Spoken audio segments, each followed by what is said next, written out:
I was halfway up the steps to car 7 when a man with a winter-torn beard spoke my dead husband's private nickname for me, one no one living should know.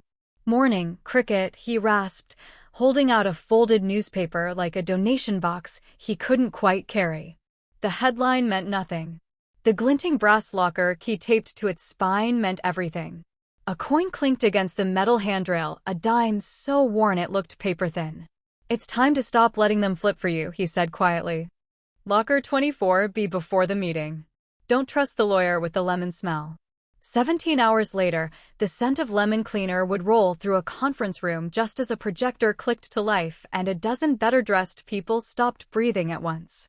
But I'm getting ahead of myself. My name is Eliza Morel. I am 72 years old, the sort of grandmother who bakes and stitches and can pack a casserole so tight it rides potholes like a ship in gentle tide. I am also a widow of 8 months and the unexpected owner of a storm. The morning this began, I was on my way to the inheritance meeting for my husband's estate, Arthur's estate, in a building of glass and steel that pretends honesty can be manufactured if you dress it well.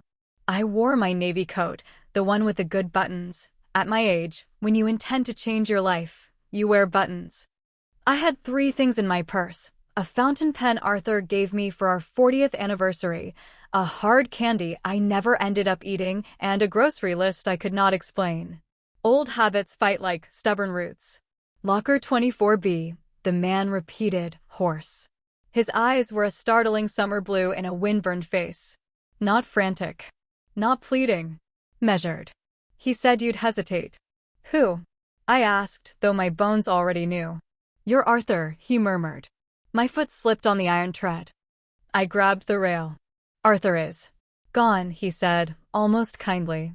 "So he left you a beginning." The doors sighed. The conductor's whistle cut through the platform like a blade through satin. People pressed past me, impatient with age and grief and anything that might slow them down by even a breath. I should have stepped aboard. I was due at Baker and Kent at 9:15 sharp. My step-grandson Nolan would be there, gleaming with the kind of ambition that moves people like chess pieces. Tessa, his mother, and my late son's widow would be there too, wrapped in soft pity and sharpened steel. But the key clung to the newspaper like a secret that had waited too long. Locker 24B.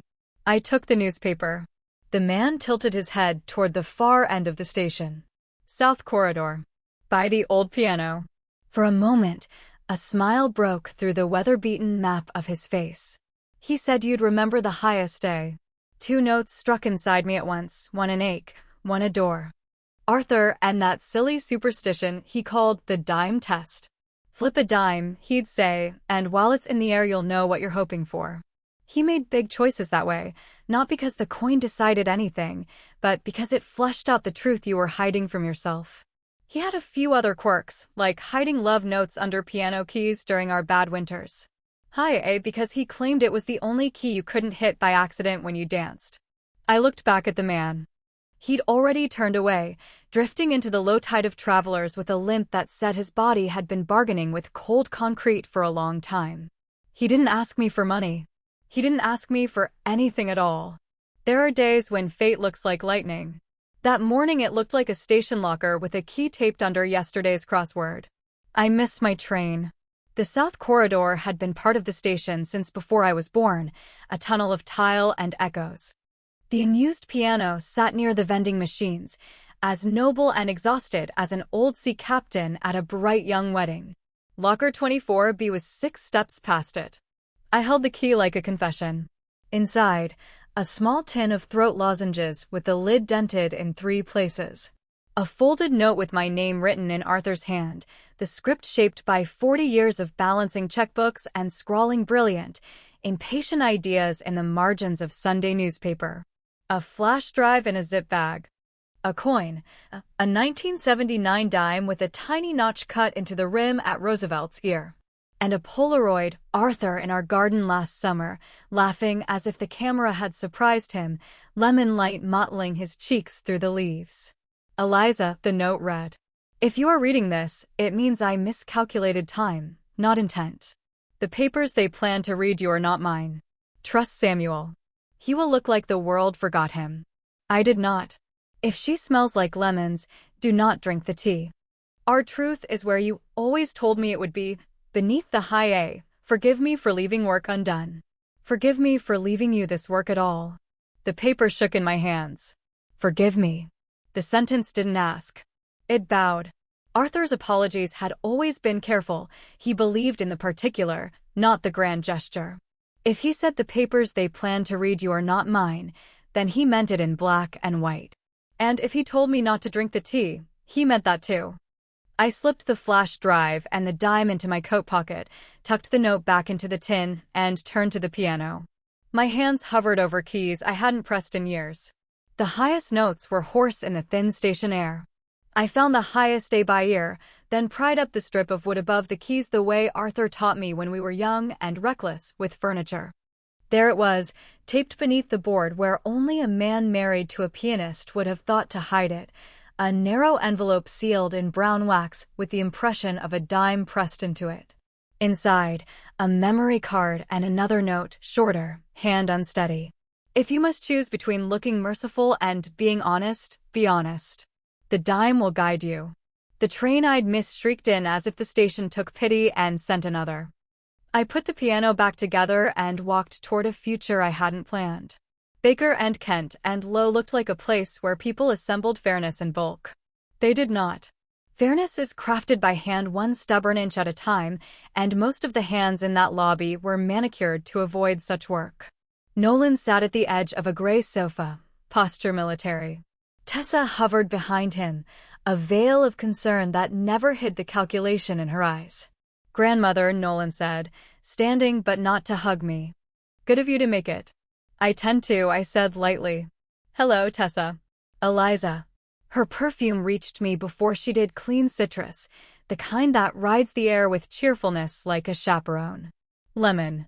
I tucked my smile away. Traffic was dreadful, she added, as if I could excuse her for the remark she was about to make. We were worried the morning would be too much for you. I have learned that when people call you fragile at 72, they mean they hope you are. I had a small errand, I said. The morning is exactly the right size. The conference room held too many chairs and too much chrome. The executor, Davina Lark, would have been beautiful if not for the vacuum-sealed composure of someone who'd practiced looking surprised into mirror. She shook my hand with fingers like cool porcelain. Mrs. Morell, she said. I'm so sorry for your loss. You were his lawyer, I replied. You likely knew him more like a ledger than a man. I'm sorry for your loss of billable hours. Nolan shot me a warning glance. Davina smiled in the way one smiles at a cat that doesn't care whether you exist. When we sat, a young assistant brought in a tray with tea. The scent of lemon sharpened at the edges of my memory like a blade. I'll pass, I said, and folded my hands. Davina began in her courtroom voice, each sentence fitted to the next as if they came from a factory. She read a will that split Arthur's holdings into neat pieces, a memorial gift to 2 museums, a modest life interest for me in the house, the controlling stake in Argosy Maritime's family shares to Nolan for stability and growth, and several small bequests that seemed designed to soften the shock. It was thoughtful. It was believable. It was not true. The thing about living long enough is you learn how to listen to the parts of yourself you've trained others to ignore. My pulse stayed even. I watched Tessa watch me. She wanted outrage or collapse. People are easier to move when they're either on fire or in a heap. But I was an old stone wall. Once laid, we endure. When Davina finished, she looked up with the same expression one wears at funerals when they hope they cried the right amount. Questions? Just one. I set my purse on the table, opened the clasp, and took out the fountain pen Arthur had bought me when he still wrote letters with stamps and wax. I unscrewed the cap. The room kept waiting. Where do I sign to acknowledge receipt of the copy? Here, she said, relieved, sliding over a line that would have boxed me neatly into the story she read. I signed. Then I put the pen down, folded my hands, and said, I'd like a short recess to call the person who recorded my husband in case we need to compare. What did we call the word phrasing? Everyone stilled. Phrasing, Davina said, carefully blink. Yes. I smiled, soft as uncut bread. Arthur loved to watch for the one sentence in a room that tells the whole truth. He'd use the same cloaked phrase when he lied for good reasons. It shows up in contracts like a ghost. Reasonable extension under exigent circumstance. He knew it sounded like a lullaby. I leaned back. I'd like to see if it sings in your copy too. Tessa made a sound like a teaspoon biting porcelain. Nolan tried to disguise the look he gave Davina as a blink. Mrs. Morel, Davina began, the rare warmth in her voice slipping to crisp winter. You are, of course, entitled to review. But I assure you, it's the strangest thing, I said, as if to myself. I could swear my husband's will begins. If you're hearing this, it means I miscalculated time, not intent.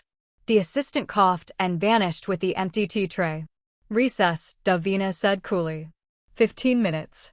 Samuel waited at the diner across the street, that stubborn notebook of America where the coffee is honest and the floor forgives shoes. He sat with his back to the wall, posture protective. The waitress had brought him coffee, not pity. I liked her immediately. You came, he said, as if he'd set something fragile down and it had not broken. I always board my train, I said. Even when I missed the first one. I slid into the booth and laid the dime on the table between us. Tell me how you knew Arthur. I didn't know him at first, Samuel said. Not the way a man knows a friend. I knew the public shape of him. I knew the company that shape built. His eyes flicked to the window. And then I knew the parts he was trying to hide under that shape because a human being was being crushed under them, and that human happened to be me. Argosy, I said quietly. You worked there. He nodded. Chief Financial Officer. 7 years. Efficient as a metronome. That's what the board said when they hired me. Efficient like the first press in a bad winter harvest. He took a breath that sounded like it hurt. A subsidiary started siphoning. Not as beautiful as novels make it, just hungry in paperwork. Money going where money shouldn't. I flagged it. I flagged it again. His mouth tilted. Turns out I flagged the woman who signed the checks. Davina. My voice put the lemon scent back under my tongue. Not directly. Samuel's fingertips moved to the dime and stopped, as if it were a bird he didn't want to startle. The charitable foundation she steers from the shadows. The one Nolan chairs public-facing. Donations to non-profit shells. Payment to a consultant, with no office and a yacht name as an email address. He shrugged. I reported it. I got fired. Then I got something else. What? My life dismantled. He said it without drama. An audit that found things I never did. A whisper campaign that made every door shut before my knuckles reached it. A midnight visit to my apartment that mislaid my laptop and left my front door off its hinges. The landlord asked me to be gone by morning. He didn't like trouble, he said. I slept on a friend's couch. Then a bench. I threw away my suits. They don't do well as blankets. He considered the coffee, the Surface touchscreen still. A year later, I ran into your husband in line at a pharmacy. He recognized me. Asked if I were well. I told him the truth, because I was moral than the flu could explain, and something in his face cracked like ice over running water. Arthur. Standing in a line with his precise hands and his careful impatience, looking at a man he was supposed to know only by title and seeing the body behind it. He said, I didn't think it would reach you, Samuel continued, voice low. He said, I was trying to fix it quietly. He said, I don't have time to do this the way I should. He looked at me. He asked me for the name of a safe place to put a truth he couldn't carry to his grave. The highest A, I whispered. Samuel nodded. He asked if there was a note I'd want included if someone he loved needed to know I wasn't what the papers made me look like. I told him to tell you I never asked him for money. If he gave me anything, it was work, watching and writing down what I saw. He gave me a cheap phone with one number stored in it. Yours. The waitress returned with pie I hadn't ordered. She set it down and poured more coffee. You look like you need the kind with real butter, she said. Eat first, topple empires after. I smiled despite myself. I had spent much of my life nourishing people who never looked up to see the hand that fed them. To be noticed by a stranger for needing sugar felt almost holy. What do we do next? Samuel asked, as if he were offering me a match. We don't drink tea, I said. We don't sign a copy we haven't chosen. And we don't assume the law only belongs to the well-lotioned. I slid the memory card from my pocket. We press the dime. We see what plays. There are rooms where the truth arrives like a trumpet. I prefer rooms where it steals in like a draft you only notice when the candle trembles. I took the flash drive to Evelyn, our neighbor's granddaughter, who taught teenagers coding during the week and taught grandmothers how to transfer photos on Sundays. She plugged it into her laptop and looked up at me with the kind of respect young people usually reserve for movies about mountain climbers. "You sure?" she asked. "Leave in what you'd want played if your future self were in danger of being redrawn," I said. She nodded, fast little motions, and started the process of making the bones of truth into something a room would be forced to watch. That afternoon, I went to the bank Arthur had stubbornly refused to change even when it stopped offering free toasters for opening accounts. The clerk recognized my face as much as my name and took me to a room where privacy lined the walls like velvet. The box contained 2 journals, a lawyer's business card with "not this" scrawled through the typed name, and a recording device that looked like it should belong to a detective in a crime show. I pressed play. Arthur's voice filled the small room. Calm. Tired. Honest like Riverstone. "If you're hearing this, it means I've miscalculated time, not intent," he began, and I closed my eyes because he was alive in that sentence. "Eliza, you know what I love about you? You think the interesting part of a mystery is not the culprit, but why the maid saw the footprint and kept dusting instead of calling for help. You always said we mistake loyalty for goodness. You were right." He coughed. I made a mess trying to clean quietly. I let a woman who sells professionalism like it's grace put my documents in her pocket. I asked a boy who looks like a man to chair things he shouldn't play with yet. And I let grief make me lazy about what signatures mean. He paused. "You always cut through my theater. So cut through this too. If anyone hands you paper that isn't the will this office prepared," he read a number I would memorize like a hymn, "assume they cleaved it like a magician's lady and are asking you to clap." He told me about the foundation. He told me about consultants with no last names. He told me about a woman who wore lemon in winter, a habit I always liked until this moment. He told me where he hid the rest. I wrote it all down in a hand steadier than I expected from a person who had aged a decade in a day. Then I left the bank and bought 3 things: 2 cheap recorders from the drugstore, a notebook with a hard cover, and a bus pass for Samuel that would get him through the week. When I returned to the station in the sinking light, the piano looked like an animal ready to tell a secret. I pressed the high A. The board came up. Beneath it, fixed in place with patience and a carpenter's touch, was a shallow wooden box. Inside, a thin stack of contracts with numbers that didn't like each other, photographs of signatures taken in poor light, copies of email printouts detailing consulting arrangements that looked respectable until you added the dates and realized no work had been done except moving money around until it laundered into something fragrant. And one more thing. A sealed envelope addressed in Arthur's hand to "Notary, deliver upon verification." I slipped everything into my bag and went home to feed the cat that chose me 2 winters ago out of desperation and stubbornness. She ate with the magnificent indifference of the rescued. I envied it.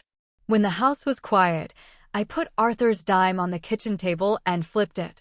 It spun with that quicksilver certainty all metal has when it pretends to be air. While it turned, the desire inside me screamed. Not for money. For dignity. For his voice to override hers. For a meeting room full of people to look at me and see a woman who built her spine from disappointment and still stands. Heads. The coin fell into my palm, warm from motion. I slept for 5 hours without moving, a feat I had not accomplished since sorrow set up its chair in my ribcage 8 months ago. The second meeting did not begin with tea. It began with silence. Davina looked like a sculpture of himself, the assistant's eyes wide, Tessa collected but with a new tension rippling beneath the surface like a current that hoped no fisherman would notice. "Mrs. Morel," Davina began, "we can." "I'll go first," I said, and placed the dime on the table. Arthur called this our truth coin. He trusted it to flush out cowards in the mirror. Tessa smiled with great delicacy. "Eliza, dear, is this wise? None of us want this to become true," I said. "You don't." I reached into my bag, and for a moment I considered the grocery list. Do not buy onions that look too perfect, I had written months ago, for reasons that now made perfect sense. I brought out instead a small speaker Evelyn had insisted I borrow, the kind that fills rooms without raising its voice. I set it beside the papers Davina had prepared and let a half-second of Arthur's breath settle the space. Then I pressed play. If you're hearing this, my husband said to our enemies and to our son's son who might not know yet that he had joined their number, it means I miscalculated time, not intent. Tessa's face did something I cannot explain without cursing. Davina did what professionals do when their career flares like a dry field. She stilled completely, as if motion could summon mercy. Arthur spoke of the decoy he had let be drafted to smoke out the hands that wanted to make ash of our names. He spoke of the real will, lodged with the notary whose name and business address I had already memorized and visited, the woman who looked at my trembling signature and placed her warm hand briefly over mine like a bridge.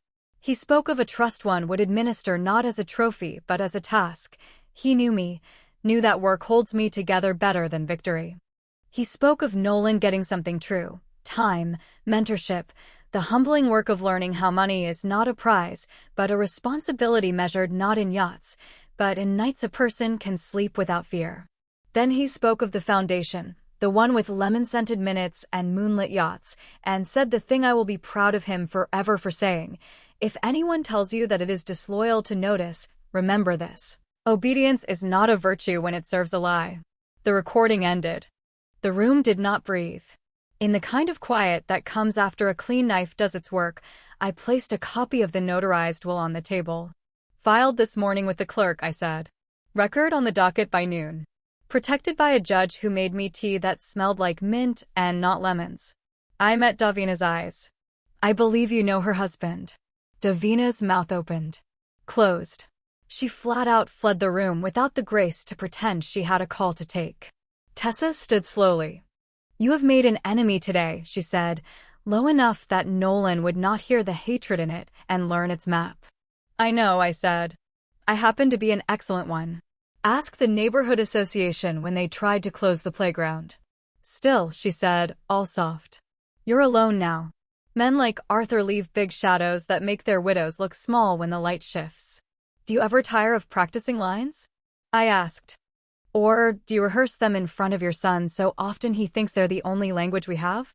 Nolan stood. Grandmother, we can negotiate. I'm not negotiating with people who reworded my husband, I replied. You may negotiate with the district attorney. I reached into my bag a final time and slid an envelope across the table to him. Inside you will find step-by-step instructions for how to stop being a coward, I said. The first one is to tell the truth before someone else makes you. He didn't open it. He looked at Tessa. That was his mistake, and I felt it like a small thunder in my bones the moment a boy decided which parent he would be. There is a particular pleasure to not going home but going forward. I stepped into the hallway. Samuel waited there as if the building itself would not dare move him along. He straightened when he saw my face. That's one, I said. Now for the rest. Revenge is not the right word for what I chose next, but it's close enough for the human heart. I did not want their suffering. I wanted their undoing in the legal, public sense. I wanted every inch of paper to align with every footstep they'd taken in hidden corridors and make a path straight into the light. I gave copies of the documents to the notary, to the clerk, to a journalist known for printing verbs that hit in the gut but never missed a fact. I took the photographs and the email printouts to the detective whose card the judge had slipped me with a look that said, quietly, you're not the first widow to find a ledger where love should have been. This is where you thank the woman whose job it is to find new forms when the old ones were designed to ignore women with sensible shoes, she said, and then she got to work. Samuel testified to the timeline, carefully, the way men do when they are careful not to claim more than the truth gives them, because it is all that keeps them from being mistaken for liars. The Foundation's yacht sank under the pressure of a subpoena that asked it to prove it had ever existed as anything but a Caribbean address and a menu of fine rum. Nolan cracked first. It turned out honesty is easier for the young when they are offered a future that doesn't include pretending their soul is a credit score. He confessed, less a confession than a boy's version of an apology, but it pointed to the right witnesses. He named the board member who always drank lemon tea just before she insisted on expedited approvals. He named the consultant who called him kiddo and took him to dinners where the wine explained why the numbers looked fuzzy. And he mentioned one other thing I had not fully seen. Mom made me text you the night before Dad died, he admitted, voice small in the detective's generous office. She said grief made you gullible. She told me to tell you the lawyer would handle everything. She didn't think you'd notice anything had changed as long as they kept using Dad's words. She said you listened to cadence more than content.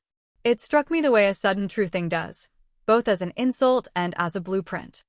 I do listen to cadence. The rhythm of a person's speech is a fingerprint if you've held their hand long enough. That was how I'd known, in truth, before any papers touched my palm, that the will Davina read was not Arthur's. He never said stability and growth without adding for whose sake. He never said reasonable extension without placing his tongue in his cheek. When the first arrests came, they were quiet.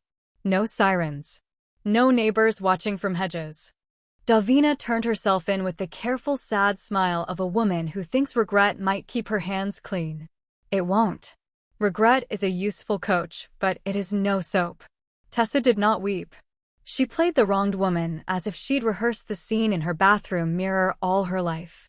This is a misunderstanding, she told the reporters who smelled blood where lemon used to be. My only concern is my family. I watched her on television and wondered how much of her performance was costume, how much had become skin. The judge asked me gently if I wanted a restraining order. I did not. I want a boundary that costs money to cross, I said.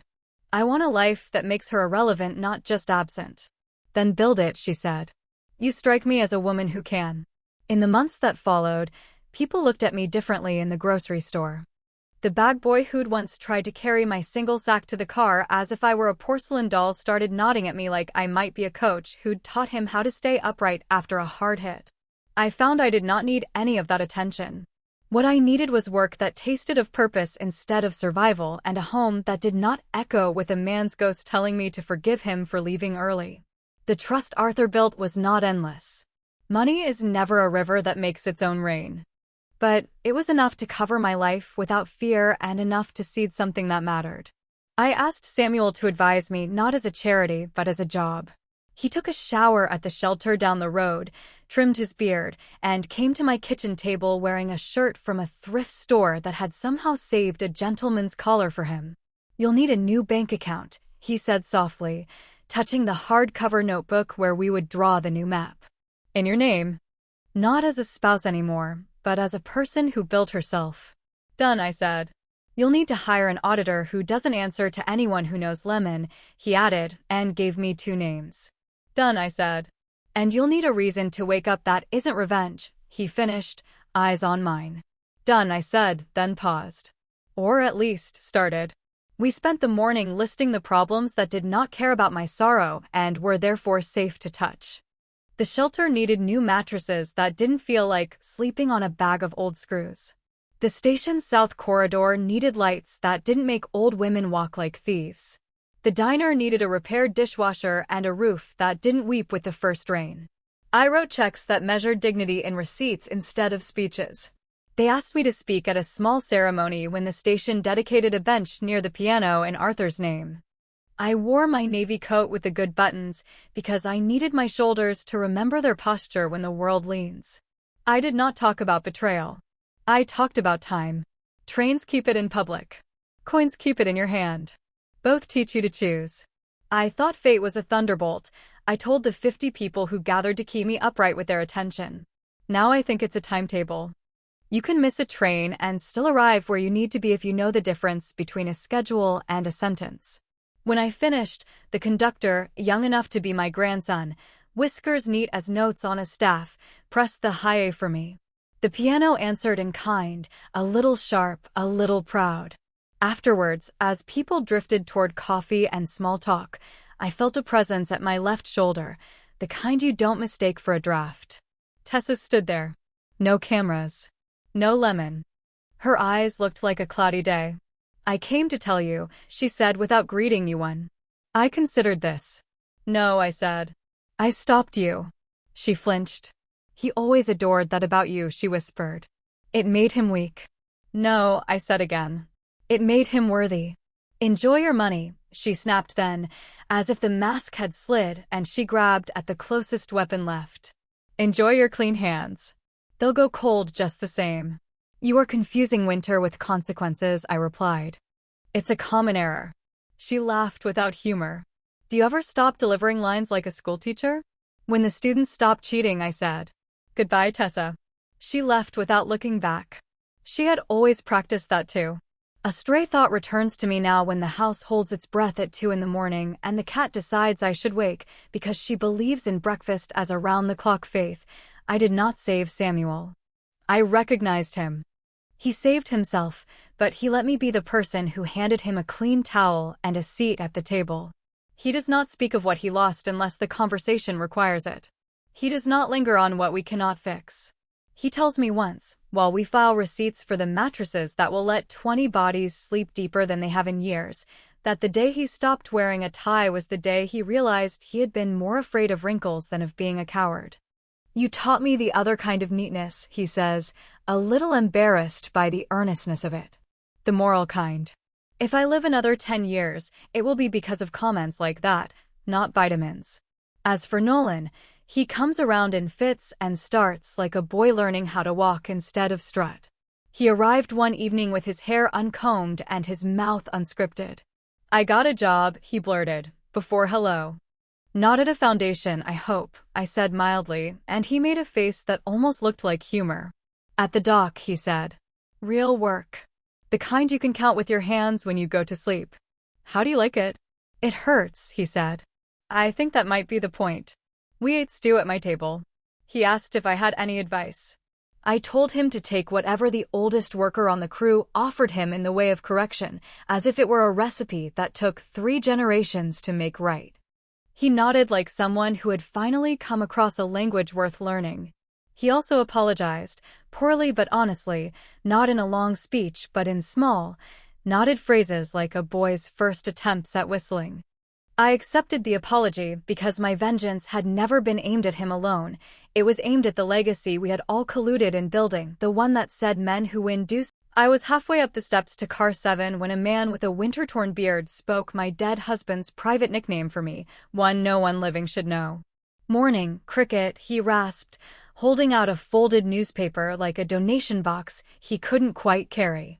The headline meant nothing. The glinting brass locker key taped to its spine meant everything. A coin clinked against the metal handrail, a dime so worn it looked paper-thin. It's time to stop letting them flip for you, he said quietly. Locker 24, be before the meeting. Don't trust the lawyer with the lemon smell. 17 hours later, the scent of lemon cleaner would roll through a conference room just as a projector clicked to life and a dozen better-dressed people stopped breathing at once. But I'm getting ahead of myself. My name is Eliza Morel. I am 72 years old, the sort of grandmother who bakes and stitches and can pack a casserole so tight it rides potholes like a ship in gentle tide. I am also a widow of 8 months and the unexpected owner of a storm. The morning this began, I was on my way to the inheritance meeting for my husband's estate, Arthur's estate, in a building of glass and steel that pretends honesty can be manufactured if you dress it well. I wore my navy coat, the one with the good buttons. At my age, when you intend to change your life, you wear buttons. I had 3 things in my purse. A fountain pen Arthur gave me for our 40th anniversary, a hard candy I never ended up eating, and a grocery list I could not explain. Old habits fight like stubborn roots. Locker 24B, the man repeated, hoarse. His eyes were a startling summer blue in a windburned face. Not frantic. Not pleading. Measured. He said you'd hesitate. Who? I asked, though my bones already knew. You're Arthur, he murmured. My foot slipped on the iron tread. I grabbed the rail. Arthur is gone, he said, almost kindly. So he left you a beginning. The doors sighed. The conductor's whistle cut through the platform like a blade through satin. People pressed past me, impatient with age and grief and anything that might slow them down by even a breath. I should have stepped aboard. I was due at Baker and Kent at 9:15 sharp. My step-grandson Nolan would be there, gleaming with the kind of ambition that moves people like chess pieces. Tessa, his mother, and my late son's widow would be there too, wrapped in soft pity and sharpened steel. But the key clung to the newspaper like a secret that had waited too long. Locker 24B. I took the newspaper. The man tilted his head toward the far end of the station.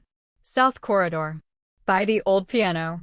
For a moment, a smile broke through the weather-beaten map of his face. He said you'd remember the highest day. 2 notes struck inside me at once, one an ache, one a door. Arthur and that silly superstition he called the dime test.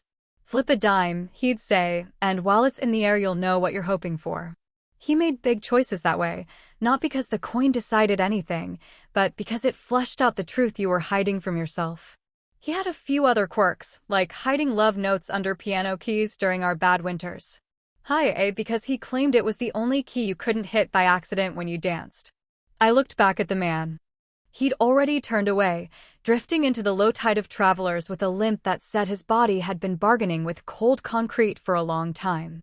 He didn't ask me for money. He didn't ask me for anything at all. There are days when fate looks like lightning. That morning it looked like a station locker with a key taped under yesterday's crossword. I missed my train. The South Corridor had been part of the station since before I was born, a tunnel of tile and echoes. The unused piano sat near the vending machines, as noble and exhausted as an old sea captain at a bright young wedding. Locker 24B was 6 steps past it. I held the key like a confession. Inside, a small tin of throat lozenges with the lid dented in 3 places. A folded note with my name written in Arthur's hand, the script shaped by 40 years of balancing checkbooks and scrawling brilliant, impatient ideas in the margins of Sunday. Your watch to the end. Be click here. You will hear another story from my grandma.